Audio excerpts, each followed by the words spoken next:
नमस्कार मंडळी, स्वागत आहे तुमचं सगळ्यांचं आपल्या लाडक्या युट्यूब चॅनलमध्ये. तर व्हिडिओवरती नसाल तर व्हिडिओला लाईक करायला विसरू नका आणि चॅनलला सबस्क्राईब करायला देखील विसरू नका आणि हा व्हिडिओ शेवटपर्यंत नक्की बघा. आजीनी मागितली सिद्धू व भावनाची आता चक्क नाक घासून माफी. तर आता फायनली श्रीकांत इनामदारला पोलिसांनी केलं अटक. तर नक्की काय घडतं चला संपूर्ण अपडेट जाणून घेऊया. तर ह्या रवीचा आता फायनली पर्दाफाश सगळ्यांसमोर होणार असतो, कारण की हा रवी ज्या प्रकारे तुम्ही पाहिलंच की आपल्या आनंदीला कसा धमकी देत असतो आणि सांगत असतो की जर तू इथे काय सांगितलं ना कोर्टामध्ये तर तुझ्या बाबांना आणि तुझ्या आईला आता परत ज्यांच्याकडे राहते ना त्यांना देखील मी कायमचं तुझ्यापासून दूर करेल. पण ह्या आनंदीने इथेच सगळ्यात मोठी चूक केली, कारण की ती कोर्टामध्ये काहीच सांगत नाही. त्याच्यामुळे वकिलांना देखील वाटतं आणि सगळ्यांना असं वाटतं की ही मुलगी खोटं बोलत आहे. त्याच्यामुळे तिचे आता जे काही ती सांगणार असते सब प्रूफ म्हणून तर आता हे सगळं तिचं ग्राह्य धरलं जात नाही. तर दुसरीकडे तुम्हाला पाहायला भेटेल की रवी म्हणतो की काही जरी केलं तरी लवकरात लवकर मला ह्या आनंदीचा काटा काढला पाहिजे, नाहीतर एकदा जर ह्या केसमधून सिद्धू बाहेर आला तर त्याच्यानंतर अडकेल तो फक्त मी आणि मीच. तर त्याच्यामुळे लवकरात लवकर मला त्या श्रीकांत इनामदारला देखील शोधला पाहिजे.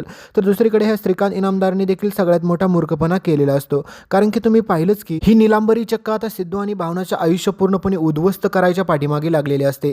त्याच्यामुळे ती ठरवते की सिद्धू आणि भावना जर घरी नसतील तर त्यांचा जो काही मिसळीचा गाडा होता ना तो तोडून मोडून फेकून देते. त्याच्यानंतर भावना खचून जाईल आणि त्याच्यानंतर मी सगळं काही माझ्या तावडीमध्ये मला वाटेल तसं करता येईल. तर हे सगळं करण्यासाठी निलांबरी गेलेली असते आणि हिला पाठिंबा कोणी दिलेला असतो माहिती आहे का? कारण की हा महामूर्ख आजीला वाटत असतं की काही जरी झालं तरी आता सिद्धूला जर पोलिसांनी पकडला तिकडेच तर त्याच्यानंतर ह्या भावनाची तर आपण चांगल्याच प्रकारा मात जिरवायचा, कारण की तिने आत्तापर्यंत जे काही केले ना त्याच्यामुळे त्या सगळ्याची तिला योग्यतेरित्या शिक्षा दिलीच पाहिजे. त्याच्यासाठी ही सगळं काही प्लॅनिंग मात्र तिने खूप मास्टर माइंडसारखं बनवलेलं असतं. पण ह्या आजीला माहीत नसतं की तिने किती जरी प्रयत्न केले ना तरी शेवटी तिच्या वाटेला काय येणार आहे हे तिला चांगलंच माहीत असतं. तर दुसरीकडे आजी आणि निलंबरीचं हेच बोलणं झालेलं असतं की ह्या सिद्धूला आपल्या पूर्णपणे सिद्धूच्या आयुष्याचं वाटोळं केलेलं आहे त्या भावनाने. त्या भावनाला कशाचा माज आलाय ना, तिचा माज नाही उतरवला तर नावाची मी देखील सुलक्षणा सर्जेराव गाडे पाटील नाही. ती आता ती केस काय ओपन केली तर सिद्धूला परत अडकवायच्या पाठीमागे लागली का काय असं सगळं काय आजीला वाटत असतं. तर दुसरीकडे आता श्रीकांत इनामदार पूर्णपणे घाबरून गेलेला असतो, कारण की तो सगळीकडे मात्र भावना आणि सिद्धूला परत शोधत असतो. तर ह्या मूर्ख माणसाची सगळ्यात मोठी चूक हीच आहे की ज्यावेळेस मात्र सिद्धू आणि भावना दिसले होते त्याच वेळेस त्यांना भेटला असता तर आता एवढं काय प्रॉब्लेम पुढे आला नसता.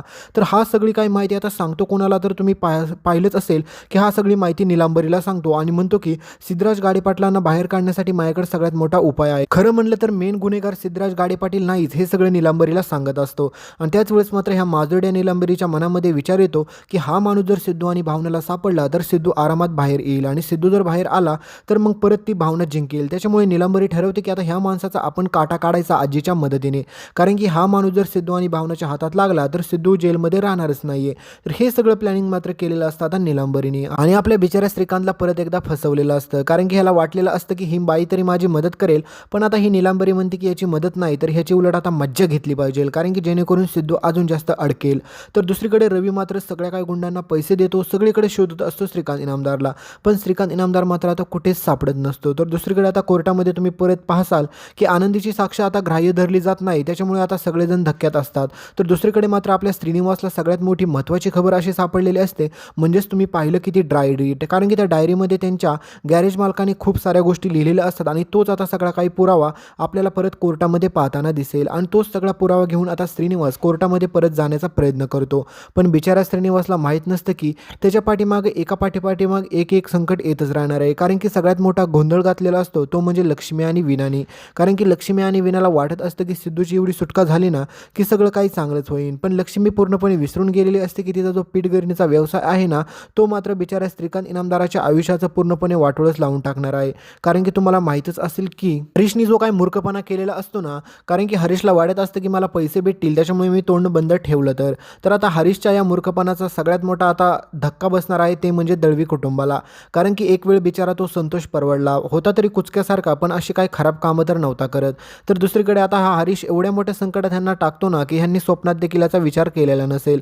तर दुसरीकडे बिचारा श्रीनिवास देखील आपल्या सिद्धूला सोडवण्यासाठी सगळे काही प्रयत्न करत असतो. तर दुसरीकडे आता रवी मात्र पूर्णपणे तयारीतच असतो की ज्या क्षणाला मला श्रीकांत इनामदार सापडेल त्या क्षणाला मी त्याचा काटा काढतो, कारण की त्याला जर जास्त दिवस ठेवलं तर सगळ्यात मोठी गोष्ट म्हणजे माझ्या अंगलट येण्याची हीच आहे की मी कधी देखील वाचू शकत नाही. एकदा का माझा खरा चेहरा जर सुपर्णासमोर आणि सगळ्यांसमोर आला तर माझा काहीच फायदा होणार नाही, कारण की मला जे काय पाहिजे हे सगळं मला काहीच भेटणार नाही हे त्याला चांगल्याच प्रकारे माहीत असतं. तर आनंदीला सगळं काय आठवत असतं, त्याच्यामुळे त्याला एक धक्का देखील असतो. तर तो ठरवत असतो की आनंदीचा देखील लवकरात लवकर काटा काढूया. पण तुम्ही सगळ्यात महत्त्वाची गोष्ट म्हणजे पाहिली का, म्हणजेच आपली विश्वा आणि जानू. तर विश्वा आणि जानूने जो काय मूर्खपणा केलेला आहे ना, तो यांच्या एवढा मोठा अंगलट आलेला आहे की काय सांगू तुम्हाला. कारण की ज्या प्रकारे मात्र ह्या हरामखोर वेंकीला काही देखील गरज नसताना देखील तो त्या जयंतकडे गेला आणि स्वतःच आयुष्याचं त्याने वाटोळं केलं. कारण की त्याला नाही त्यावेळेस तर खूप सारी कामं असतात. तुम्ही पाहिलेच की हा वेंकी ज्यांच्या आयुष्यात जातो ना, त्या सगळ्यांचं खरोखरच म्हणजे कोणत्या ना कोणत्या संकटात त्यांना अडकवून ठेवतोय. तुम्ही पाहिलं नसेल, पण आता तुम्हाला पुढे पाहायला भेटेल की ज्यावेळेस मात्र ह्या जयंतने आता वेंकीवरती जीव तोडून विश्वास ठेवलेला असतो आणि वेंकीला देखील वाटतं की जयंत मला काहीच करणार नाही. पण आता जयंतला पूर्णपणे माहीत असतं की ह्या वेंकीचा कसा वापर करून घ्यायचा आणि ह्या वेंकीला आपण कशा प्रकारे आता इथून ढकलून द्यायचं हे सगळं त्याला माहीत असतं. कारण की जानूला पकडण्यासाठी त्याच्याकडे एकमेव पर्याय असतो, तो म्हणजे वेंकी. आणि तुम्ही पाहिलं की त्या प्रकारे जानू त्या घरामध्ये गेली आणि अडकली देखील. आता ह्या जानूची एकच चूक मला कळत नाही की ज्यावेळेस मात्र वेंकी तिथून वाचलं तर तिने त्या घरामध्ये जायची काय गरज होती आणि तिचा हाच मूर्खपणा तिच्या आयुष्यात परत आता सगळ्यात मोठं वळण घेऊन येणार आहे. इकडे विश्वा मात्र आपल्या वेंकीला वाचवण्यासाठी हॉस्पिटलमध्ये धावधाव करत असतो, तर तिकडे आता ही जानू आपली त्या परत जयंतच्या घरामध्ये अडकलेली असते आणि त्या जयंतच्या घरात साधीसुद्धा अडकलेले नसते. आता हे जयंतला कळालेलं देखील असतं, कारण की तुम्हाला माहितीच आहे की त्या घरामध्ये सगळीकडे CCTV देखील आहेत. त्याच्यामुळे जयंतला आज ना उद्या तर कळणार की जानू त्या घरातच होती आणि लपून बसली होती. त्याच्यामुळे जयंत किती वेडा आहे हे जानूला आता परत पुढे पाहायला भेटेल. आणि तुम्ही पाहिलेच की जानूच्या एका मूर्खपणामुळे किंवा ह्या दळवी कुटुंबाच्या चुकांमुळे तुम्ही पाहिलेच की 2 कुटुंबांना किती मोठा धक्का बसलेला आहे. दुसरीकडे मात्र आपल्या विश्वाच्या कुटुंबाला, कारण की विश्वाचं आता नुकतंच एंगेजमेंट झाली, सगळं झालंय, पण तो घरची कामं सोडून, बायकोला त्याच्या वेळ द्यायचं सोडून, सगळ्यांना वेळ द्यायचं सोडून, फॅमिलीला सगळी काही जानूचे प्रॉब्लेम तो सॉल्व्ह करत आहे. आणि दुसरीकडे तुम्ही पाहिलेच की आपल्या सिद्धूचं काय हालत करून ठेवलेली आहे या दळवींच्या लोकांनी. कारण की लक्ष्मी आपण म्हणलो होतो एवढी चांगली बाई आहे, पण हिने तर सगळ्यात जास्त म्हणजे आपल्या सिद्धूला रस्त्यावरती आणण्याचं काम केलेलं आहे. तर दुसरीकडे सिद्धूच्या घरातील लोक देखील सिद्धूच्या विरोधात होती, पण सिद्धूला कधी देखील ते असं रस्त्यावरती किंवा त्याला कोणत्या संकटात अडकवतील असं त्यांनी काहीच केलं नव्हतं. बिचारी रेणुकाला देखील वाटत असतं की काही जरी झालं तरी माझा सिद्धू लवकरात लवकर वाचेल, पण ह्या आनंदीने आता जो गोंधळ काढून ठेवलेला असतो त्याच्यामुळे सिद्धू वाचलेला तर नसतो, तर सिद्धूला बाहेर देखील सोडत नाही, पण सिद्धूला उलट आता शिक्षा परत होण्याची शक्यता दाटवत आहे. तर दुसरीकडे आता श्रीकांत इनामदारनी ज्या प्रकारे काम करायचं होतं त्याला वाटलं की ही बाई मदत करेल, पण त्याच्यानंतर श्रीकांत इनामदारला कळालेलं असतं की आपल्याला इथे कोणी देखील मदत करणार नाही आहे, त्याच्यामुळे मला स्वतःलाच कोर्टामध्ये जावं लागेल. तर आता फायनली कोर्ट पुढे तुम्ही पाहाल की डिसिजन घेतं की आता सिद्धूने जे काय आतापर्यंत पुरावे दिले आणि सिद्धू सुटावा यासाठी प्रयत्न केले हे सगळं खोटं आहे असं कोर्ट साबित करतं. कारण की हा रवी पूर्णपणे मास्टर माइंड प्लॅनिंग लावतो आणि ह्या सिद्धूकडे काहीच पुरावे राहणार नाही याची पूर्णपणे दक्षता घेत असतो. आणि श्रीकांत इनामदाराच्या केसमध्ये फायनली आपल्या सिद्धूला अटक होणार असते, पण तेवढ्यात मात्र एंट्री होती श्रीकांत इनामदारची डायरेक्ट कोर्टामध्ये.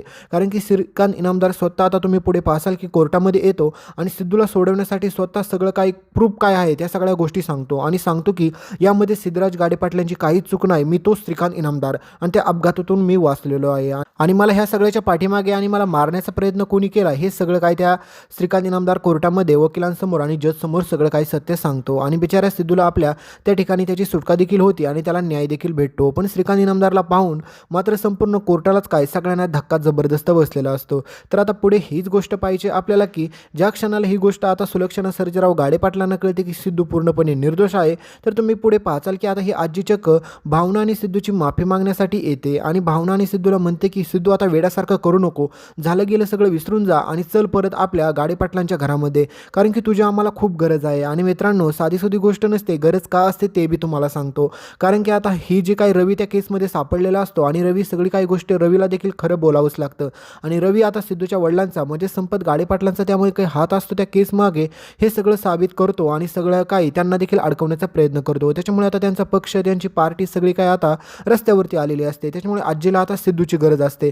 तर मित्रांनो फायनली आजी आता सिद्धू आणि भावनाची नाक घासून माफी मागणार आहे आणि यांना घेऊन परत त्या घरामध्ये जाणार आहे. पण मित्रांनो तुम्हीच एक गोष्ट सांगा, सिद्धू आणि भावनाने तिकडे गेलं पाहिजे का नाही हे कमेंटमध्ये तुम्हीच सांगा. कारण की ह्या आजीचा काहीतरी मास्टर प्लॅनिंग देखील याच्या पाठीमागे असू शकतो. कारण की तुम्हाला माहितीच आहे की भावनाला त्रास देण्यासाठी ही आजी कोणत्या देखील थराला जाऊ शकते, पण ती सिद्धूसोबत असं कधीच करू शकत नाही.